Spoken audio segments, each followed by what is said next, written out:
म्हणजे समजा कस्टमर हाय पे करतोय, बरोबर. पण त्याला जे म्हणजे दुकानदाराला जे त्याला विकायचं आहे तो तेच विकतो. जर का तुम्हाला सेम प्रोडक्ट जर का शॉपमध्ये जाऊन जर का बघता येतोय किंवा सेम कॉस्टला जर का भेटतोय, तर आणि इन्स्टॉलेशन पण करून भेटतोय आणि नंतर तुम्हाला सर्व्हिस पण भेटणार आहे, तर तुम्ही ऑनलाईन घेणं टाळलं पाहिजे. आपण समजा 500 वॅटची बल्ब टाकतोय, तर आपलं सिलबिम वगैरे जळणार नाही का? कस्टमरनी नेहमी क्वांटिटीपेक्षा क्वालिटीवर फोकस फोकस केला केलं पाहिजे. पाहिजे. कारण की खरं बघाल तर शोरूमला सर्वात कमी ऑप्शन्स असतात, सर्वात कमी व्हरायटी असते. त्याला फक्त सिंगल ऑप्शन देता की हे तुम्हाला लावता येईल, तुम्हाला लावायचं तर लावा. कारण की कस्टमर तिथं घाबरलेला असतो, नवीन गाडी तो घेत असतो म्हणून. तर चला बघूयात आणि तुम्हाला पण काही शिकायला भेटेल आणि जर तुमचे पण काही क्वेरीज असतील तर कमेंटमध्ये आम्हाला नक्की कळवा. प्रभाकर यांच्या पॉडकास्टमध्ये मित्रांनो तुमचं स्वागत आहे. नमस्कार, तर आज नमस्कार. आपल्यासोबत आहे राधेजी शिरापुरे. आणि यांचं परागजी शिरापुरे. आम्ही यांचं स्वागत करतो. तर मग ॲक्सेसरीज मार्केट इंडियामध्ये कसं आहे, ग्रो करतंय, कसं आहे म्हणजे? खूप चांगलं ग्रो करतंय असं अच्छा. म्हणता येईल. ओके. कारण की खूप जास्त नवीन गाड्या लोक घेत आहे. आता 10% GSTचा जो सवलत मिळाली गव्हर्नमेंटकडून, त्याच्यामुळे पण खूप जास्त कार्स बाय करताय लोक. त्याच्यामुळे जर का गाडी जास्त विकत घेतली तर मग जास्त एक सिरीज पण लावणार, म्हणून एक सिरीज मार्केट आहे आता ग्रो होते असं म्हणता येईल. बरोबर, बरोबर, बरोबर. नॉर्थ मार्केट जर का बघाल तर क्वालिटीपेक्षा क्वांटिटीला जास्त महत्त्व देतात. बरोबर. आणि जर का काही छोटे सिटी आहे जसं काय आपलं नाशिक आहे म्हणा किंवा पुणे आहे म्हणा, तर तिथे कसं आहे कमी दुकानं असल्या कारणाने लोकांना क्वालिटी द्यावं लागते. कारण की क्वांटिटी नाही जास्त, त्यांना जर का क्वालिटी तेव्हा द्यावं लागते, तर इथल्या कस्टमरचा हा बेनिफिट आहे नाही की पण त्यांना आता जास्त.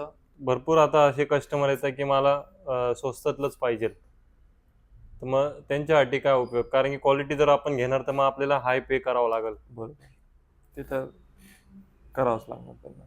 तर मग तुम्ही म्हणजे आपण कस्टमरला तसं बघाल तर दोन्ही ऑप्शन असतात, कारण प्रत्येक मार्केटमध्ये स्वस्त देणारा पण असतो, क्वालिटी देणारा पण असतो. ओके.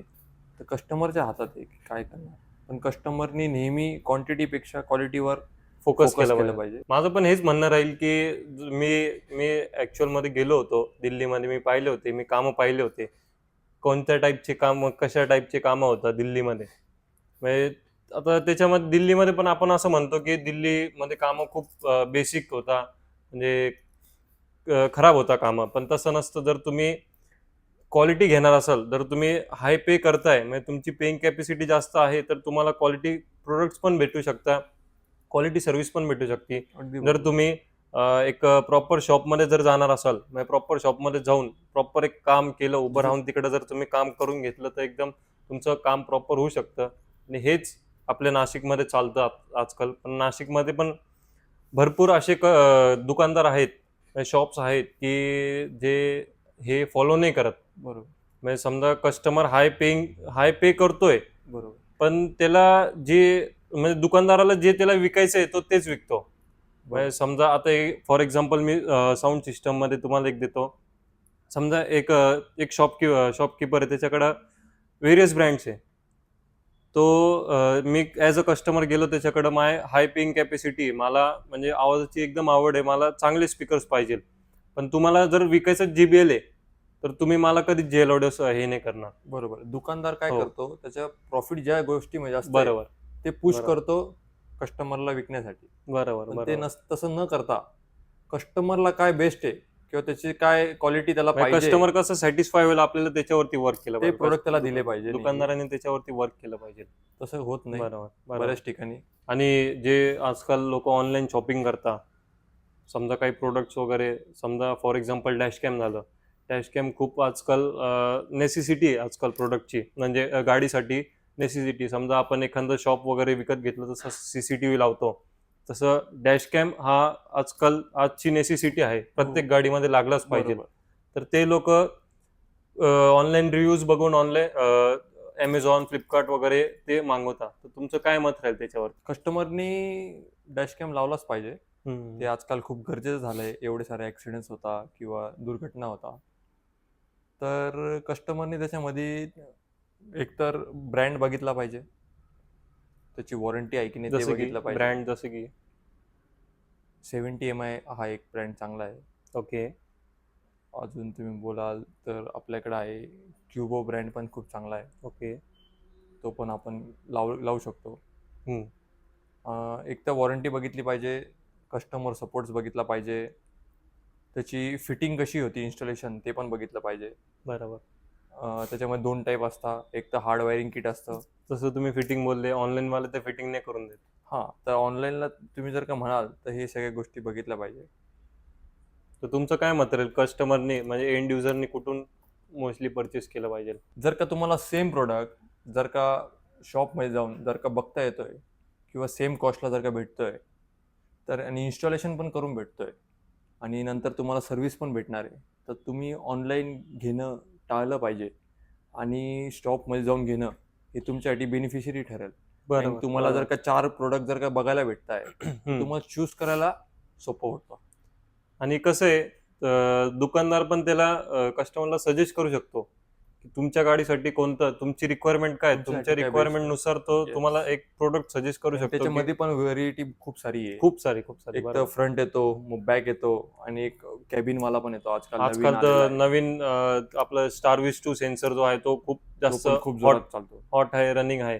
स्टारविस 2चं हे म्हणजे इम्पॉर्टन्स कशासाठी असतो की म्हणजे समजा तुम्ही नाईट ड्राईव्ह करताय, तुम्ही रेग्युलर जर कॅमेराज घेतले तर मग ते नाईट ड्रायव्हिंगला नॉइझी येतो, म्हणजे थोडा Yes. ब्लरिश येतो. Yes. तर मग त्याच्यामध्ये नंबर प्लेट आपली क्लिअर दिसत नाही. तर स्टारविस 2 हा एका डॅशकॅम मध्ये मस्ट म्हणजे असलाच पाहिजे. असलंच पाहिजे. हो. आणि आणि- समजा जर तुमची काय रिक्वायरमेंट असेल, गाडी बंद असल्यानंतर पण रेकॉर्डिंग, आता त्याची पण तुम्हाला एक मी ड्रॉबॅक सांगतो.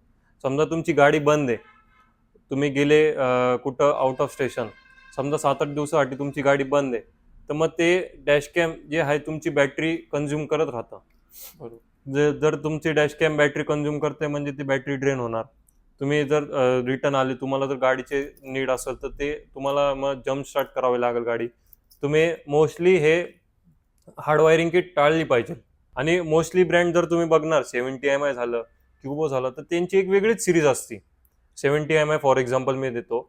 70 MI जेव्हा तुम्हाला डॅशकॅम सेल करते, त्याच्याबरोबर तुम्हाला हार्ड वायरिंग किट देत नाही, पण त्याच्यामध्ये एक पार्किंग सर्व्हायव्हलन्स म्हणून एक फीचर असतो. तो त्याच्यामध्ये तुम्हाला त्या डॅशकॅम मध्ये येणार म्हणजे येणार. समजा तुम्हाला गरज वाटली तर तुम्ही त्याच्यामध्ये हार्ड वायरिंग किट इन्स्टॉल करून तुम्ही पार्किंग सर्व्हायव्हलन्सचा उपभोग घेऊ शकता.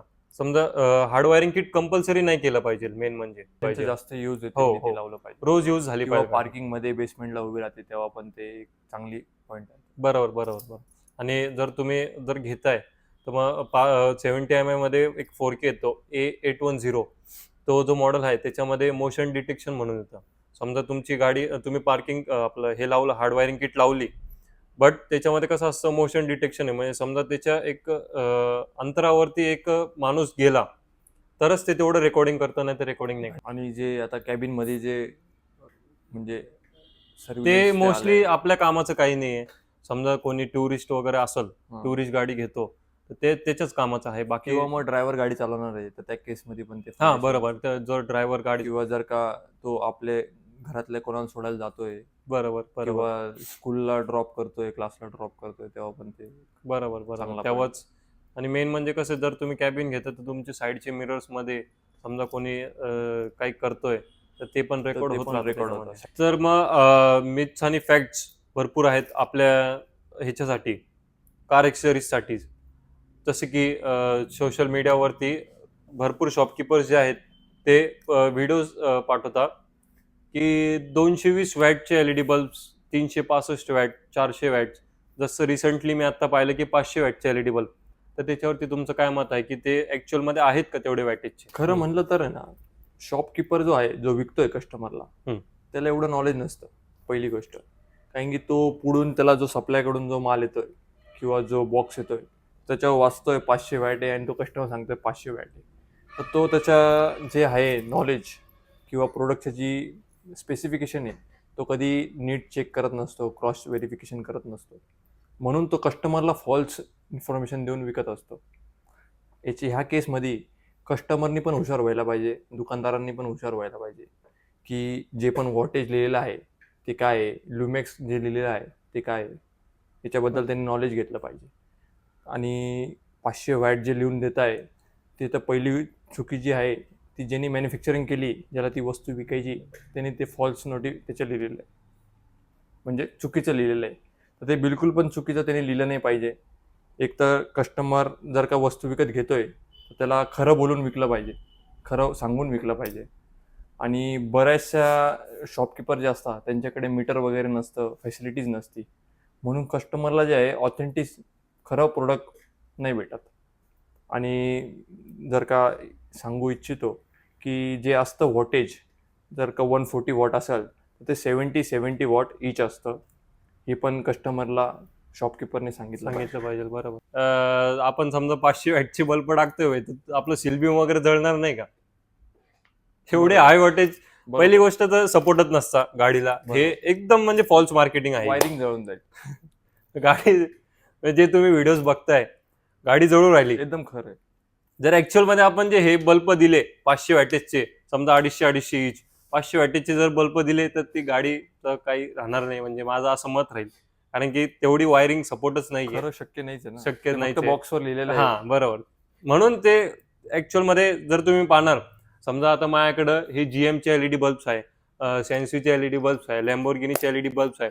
भरपूर मी असे तुम्हाला एक्झाम्पल देऊ शकतो जे ऍक्च्युअल लिहिता आणि ऍक्च्युअल काय लिहिता की हे बघा आता हे 140 वॅटेज जे आहे हे ऍक्च्युअल ह्याचे वॅटेज आहे. हे जर तुम्ही ऍक्च्युअल हे जे बल्ब तुम्ही बघणार चालू करून 140 वॅट आणि जे ते 500 वॅटचे बल्ब बघणार तर डेफिनेटली तुम्हाला ह्याचा लाईट जास्तच वाटणार, कारण की ते 500 वॅट त्यांनी लिहिलेले आहे, पण ते आता तुम्हाला सांगतो मी क्वालिटी एकदम चीप असते. हो, म्हणजे असं समजा 50 वॅटीच असेल, फक्त बॉक्स भारी असतो. हो बरोबर. 50 वॅटीच असेल, 50-100 वॅटेज झालं, 140 म्हणजे 40 वॅट तुम्हाला जास्त भेटते. कस्टमरने हेच लक्षात ठेवलं पाहिजे, एंड युजरने हेच लक्षात ठेवलं पाहिजे की तुम्ही पे करताय तर त्याचं मोबदला घ्या तुम्ही. बरोबर. म्हणजे असं नाही की तुम्ही फॉल्स मार्केटिंग मध्ये येऊन 500 वॅटेजच पाहिजे, मला 200च्या खाली वॅटेज चालणार नाही, पण समोरचा काय म्हणतोय ते तुम्ही लक्षात घ्या. म्हणजे समोरचं जर तुम्हाला आमच्याकडे जर कस्टमर आला तर आम्ही काय सांगतो पहिलेच, भाऊ हे जे असतं हे सगळं फेक आहे. बरोबर. हे मार्केटिंग अख्खी फेक मार्केटिंग आहे. आम्ही त्यांना प्रत्यक्ष लावून पण दाखवतो बल्ब. 250 वॅटचा माझ्याकडे एक आहे, 250 वॅटचा बल्ब मी लावतो आणि माझा 110 वॅटेजचा बल्ब लावतो, तर कस्टमरला लगेच म्हणजे इन अ सेकंड लगेच कळून जातं की कोणतं खरं आणि कोणतं खोटं आहे. डिफरन्स ह्यूज असतो, क्लिअर राहतो डिफरन्स, ह्यूज डिफरन्स असतो. मग माझे एकच हे राहील कस्टमरला की तुम्ही व्हॅटेज नका बघू, तुम्ही आउटपुट बघा, ऍक्च्युअल मध्ये लावून बघा, तर आणि त्याच्यावरती तुम्ही बल्ब घ्या. समजा एखादा नवीन कस्टमर आहे, तो गाडी घेतो, समजा तुम्हीच गाडी घेतली, मी शोरूमवाला आहे, मी तुम्हाला सांगितलं की तुम्ही बाहेर काम करू नका, तुमची वॉरंटी लॅप्स होईल, तुमची इन्शुरन्समध्ये प्रॉब्लेम येऊ शकतो, तर मग तुमचं काय मत आहे यावरती? खरं बघितलं तर कस्टमरला ते फोर्स करत असतात की त्यांचंच प्रोडक्ट विकलं गेलं पाहिजे, म्हणून ते कस्टमरला घाबरत असतात. तर कस्टमरनी बिलकुल पण घाबरू नये, त्यांनी त्याचा रिसर्च करावा, कुठं प्रोडक्ट त्याला बेस्ट भेटेल त्यांनी हे रिसर्च करावं आणि तिथून त्यांनी बाय करावं. आणि हे जे वॉरंटी लॅप्स होण्याचं जे कारण आहे ते देता, तर ते वायरिंग कट झाल्यावर होणार आहे. तर कस्टमरनी जर का नॉलेज घेतलं प्रॉपर, आपण म्हणू कपलर टू कपलर जर का काम केलं, कुठं पण त्यांनी केलं, बाहेर केलं किंवा कुठे पण केलं, त्याच्या ओळखीच्या ठिकाणी केलं किंवा आमच्याकडे येऊन जरी केलं, तरी पण त्याला वॉरंटीचा तर प्रॉब्लेम येणार नाही. आणि दुसरी गोष्ट, त्याला व्हॅल्यू फॉर मनी, त्याने जेवढे पैसे खर्च केले त्याच्या हिशोबाने त्याला क्वालिटी भेटेल. कारण की खरं बघाल तर शोरूमला सर्वात कमी ऑप्शन्स असतात, सर्वात कमी व्हरायटी असते. त्याला फक्त सिंगल ऑप्शन देता की हे तुम्हाला लावता येईल, तुम्हाला लावायचं तर लावा. कारण की कस्टमर तिथं घाबरलेला असतो, नवीन गाडी तो घेत असतो म्हणून. सॉकेट कट केल्यानंतर खरंच वॉरंटी लॅप्स होते का? खरं बघाल तर बघा, कस्टमरने समजून घेतलं पाहिजे की वायरिंग खरंच कट होती की नाही. जर का उदाहरण तुम्ही बघाल फॉगलाईटचं, तर टॉप मॉडेलला पण फॉगलाईट कंपनी लावून देतेच. आणि जे आपण बेस मॉडेलला किंवा मिड मॉडेलला जे आपण काम करतो, तर त्या ठिकाणी वायरिंग तर कंपनीची आलेलीच असते. आपण ती वापरून आपला जो फॉगलाईट आहे तो आपण चालू करत असतो. तर त्या केसमध्ये आपण एक पण जर का वायर कट नाही केली आणि कस्टमरला जर का क्लीन एक वर्क करून दिलं, तर कस्टमरसाठी वॉरंटी लॅप्स होणं हे शक्य नाही. अच्छा, तर मग अजून एक पॉईंट मी याच्यात ऍड करणार. समजा एखादी बेस मॉडेल गाडी आहे तर त्याच्यामध्ये ऑफकोर्स कंपनी वायरिंग देणार नाही, सॉकेट देणार नाही. तर मग ह्याच्यामध्ये आम्ही कशी वायरिंग करतो, आम्ही बॅटरीपासून सप्लाय घेतो. त्याच्याने वॉरंटीचं कुठंच संबंध येत नाही. आम्ही डायरेक्ट बॅटरीपासून सप्लाय घेतो आणि फॉग लॅम्पला जोडतो आणि फक्त एक आतमध्ये जाऊन बटन देतो. इकडं कुठंच आम्ही कंपनीच्या वायरिंगला छेडछाड करत नाही आणि ह्याच्यामुळं वॉरंटी लॅप्स होत नाही गाडीची आणि तुम्हाला इन्शुरन्समध्ये पण काहीच प्रॉब्लेम येत नाही. हे फक्त शोरूमवाले त्यांच्याकडे काम करवण्यासाठी किंवा मग ते कस्टमरला घाबरवण्यासाठी हे फक्त शोरूम बोलत असतं. बाकी तुम्ही जे बाहेर काम करताय आणि जी म्हणजे आम्ही जे फिटिंग करणार आहे आणि जे शोरूमवाले फिटिंग करणार आहे ती ॲब्सोल्युटली सेम असते. इनफॅक्ट मी असं काही जागी पाहिले की आफ्टर मार्केटचेच लेबर येतात आणि शोरूममध्ये काम Showroom मध्ये करतात. काम करून फक्त डिफरन्स काय असतो की आम्ही सगळं कस्टमरला दाखवतो काम काय करतोय आम्ही आणि ते लपून छपून काम करतात. बरोबर. मार्केटमध्ये आत्ताच नवीन पंच लॉन्च झालेली आहे, तर तुमचं काय मत आहे, म्हणजे कशी आहे ती गाडी? पंचला तुम्ही म्हणाल तर सर्वात जास्त विकली जाणारी आता आजकालची गाडी आहे. एक 5-10 वर्ष आधी स्विफ्ट सारखी गाडी चालायची मारुतीची, तसं आजकाल प्रत्येक फॅमिलीमध्ये पहिली कार म्हणाल तर पंच घेतात लोक. एवढी भारी गाडी आहे ती. आणि तिला आता म्हणाल तर 4-5 वर्ष झाले त्या गाडीला लॉन्च होऊन, तर आता खरंच गरज होती तिला फेसलिफ्ट देण्याची. तर एकदम भारी तिला फेसलिफ्ट आता भेटलेला आहे. ती आता शार्प एजेस झाले त्या गाडीचे. तुम्ही म्हणाल DRL तिची लुक चेंज झाला आहे बाहेरून, नवीन नवीन कलर त्याच्यामध्ये आलेले आहे. आणि जे गरजेचे फीचर्स आहे, जे नेहमी आपल्याला लागतात डे टू डे लाईफमध्ये, अशा गोष्टी त्याच्यामध्ये अपग्रेड झालेल्या आहेत. जसं की तुम्ही म्हणाल तर नवीन स्टेरिंग त्याच्यामध्ये आलेलं आहे, जे डी कटवालं आहे, भारीवालं. कनेक्टिंग टेल लॅम्प त्याच्यामध्ये आलेला आहे, जो लुकसाठी आपल्याला भारी वाटतो. ते तर आता प्रत्येक गाडीमध्ये कॉमन झालंय, माझं असं मत आहे. म्हणजे इंडिया मार्केटमध्ये पण ते आता फक्त ट्यूबलाईट गाड्या चालू लागल्या, चालताय. कारण ट्यूबलाईट इन द सेन्स ती पुढची कनेक्टिंग लाईट आणि मागची लाईट. आता तुम्ही बघणार तर अमेरिकेमध्ये टेस्ला वेगळी होती, तर त्यांनी इंडियामध्ये लॉन्च करताना त्याचं पण फेसलिफ्ट आणलं. आणि का आणलं? त्याचं ट्रेंड फॉलो करते पुरी कार हो. मार्केट, पुरा ट्रेंड फॉलो करताय. अजून जर का पंच बद्दल तुम्ही बोलाल तर ते स्पेअर फील होतं, ते वरती होतं, ते आपलं खाली गेलेलं आहे आता. आणि त्या जागेवर डबल CNG टँक आलेलं आहे, त्याच्यामुळे स्पेस जे आहे कस्टमरला जास्तीत जास्त यूज करता येतो, बूट स्पेस यूज करता येतो. नवीन तुम्ही म्हणाल तर त्याला नवीन लंबार सपोर्टवाले सीट्स आलेले आहे, जे नवीन अल्ट्रॉज मध्ये आता अपडेट झाले. त्याच्यामुळे कस्टमरला कम्फर्ट हा चांगला भेटतात. बकेट सीट्स म्हणाल तर ते नवीन अपडेट झालेले आहे. आणि इन्फोटेनमेंट जर का तुम्ही म्हणाल तर ती नेक्सॉनवाली जी आहे 10.33 वाली, ती आज त्याच्यामध्ये आलेली आहे. तर मार्केटमध्ये व्हेरियस प्रकारचे रिनाऊंड ब्रँड्स येऊ राहिले, जसे की लॅम्बॉर्गिनी झालं, सॅन्सुई झालं, लेनोवो झालं, शाओमी झालं. तर मग त्यांची कशी आहे प्रोडक्ट क्वालिटी, तुम्हाला काय वाटतं? आणि त्यांची खरंच गरज होती का इकडं या मार्केटमध्ये उतरण्यासाठी? खरं बघाल तर इंडिया मार्केट हे ग्रोईंग आहे खूप. तर कस्टमरला नॉन ब्रँडेड वस्तू घेण्यापेक्षा जर का लेनोवो सारखं नाव किंवा सेन्चुरी सारखं नाव जर का येत असेल, तर किती काही म्हणलं तरी जर का कंपनी इंडियामध्ये जर का येते, तर तिने काही ना काही रिसर्च केला असेल किंवा R&D केली असेल, त्या प्रोडक्टवर काम केलं असेल, तर जर का तुम्हाला 2-5 हजार रुपये एक्स्ट्रा देऊन जर का तुम्हाला चांगला ब्रँड जर का भेटतोय, तर तुम्ही एनी डे ब्रँड सोबत उतरला पाहिजे, असं माझं म्हणणं आहे. बरोबर. आणि प्रोडक्ट क्वालिटी खरंच इम्प्रूव्ड आहे लोकल पेक्षा का कसं आहे? का सेमच आहे, जसं लोकलवाले देता येतं तसंच सेम आहे? नाही, तुम्ही UI म्हणाल किंवा लॅकिंगचा जो प्रॉब्लेम तो म्हणा किंवा अँड्रॉइड ऑटो, ॲपल कारप्लेची कनेक्टिव्हिटी म्हणा, तर ती खूप चांगली आहे सेन्च्युरी, लेनोवो या ब्रँडची. आणि जे फ्लॅशमध्ये चालतात, समजा त्याची स्टोरेज 16 जीबीच आहे, पण ते फ्लॅश करून 32 जीबी दाखवता किंवा 64 जीबी दाखवता, तर ते खरं आहे का खोटं आहे? हाच एक मोठा फरक आहे नॉन ब्रँडेड आणि ब्रँडेड मध्ये. ब्रँड हा नेहमी क्लिअरिटी बोलत असतो की 232 आहे तर तो ऍक्च्युअल 232च राहणार. तुम्ही त्याला पूर्ण खोलून चेक तरी करा, त्याच्यामुळे तेच निघणार, किंवा सेटिंग जरी चेक करणार तर तेच निघणार. आणि जे नॉन ब्रँडेड असतं, जे 464 किंवा काही पण 128 काही पण लिहून विकताय, त्याच्यामध्ये फ्लॅश असतं, दुकानदाराला पण हे नॉलेज नसतं, दुकानदार पण हे कस्टमरला सांगून सांगून विकत असतो आणि त्याच्याकडून जास्त पैसे घेत असतो. घेत असतो बरोबर. तर खरं बघाल तर कस्टमरचा सर्वात मोठा याच्यामध्ये लॉस होतो. म्हणून कस्टमर नेहमी ब्रँडेड कंपन्यांसोबत गेलं पाहिजे. कोणाकडून पण घ्या, तुम्ही चेक करून घ्या फक्त, किंवा आपल्याकडे पण अवेलेबल आहे. आणि कस्टमर पण लोकल घेतं, 464 घेतं, थोड्या दिवसानंतर तोच कस्टमर आपल्याकडे येतो, मला ब्रँडेड द्या, 232च द्या, 464 नका देऊ पण ब्रँडेड द्या मला. का बरं? कारण की जर तुम्ही 464 फ्लॅशवाला घेता तर ते ॲक्च्युअलमध्ये राहणार एक 16च, 1 GB RAM, 16 GB internal storage राहणार त्याची. ते ऑब्व्हियसली तुम्ही जर जास्त गाडीचा उपयोग करणार असाल किंवा मग जास्त काही गुगल मॅप्स वगैरे यूज करणार असाल तर ते डेफिनेटली तुमचं हँग होणारच आहे.